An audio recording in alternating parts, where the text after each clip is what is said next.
আসসালামু আলাইকুম বন্ধুরা, সবাই কেমন আছেন? আশা করি সবাই অনেক ভালো আছেন। তো আমাদের পাহাড়ি অঞ্চলের এলাকাগুলোতে এমন বন্যা হয় যেগুলো রাস্তা দিয়ে ছুটে আর কি বন্যাগুলো। তো পাহাড়ের পানি অনেকটাই তেজ পাহাড়ের পানির মাঝে। তো আপনারা দেখতেই পাচ্ছেন যে পাহাড়ের পানিগুলো, এখানে একটি খালও ছিল, তবে এই খালটি খনন করা হয় নাই, অনেক দিন হয়ে গেছে। তবে এটাও কোনো মেম্বার চেয়ারম্যানও এলাকার দেখে না।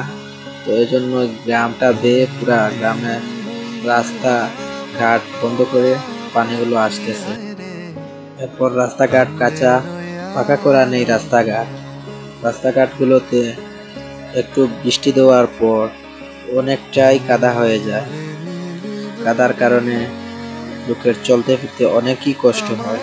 এই গ্রামের মানুষ অনেক কষ্টের মধ্যে বসবাস করে। তো কি আর করার, এই গ্রামে দিনের পর দিন কাটাতে হচ্ছে এই গ্রামের মানুষকে, এমনকি আমাকেও কাটাতে হচ্ছে এই গ্রামে।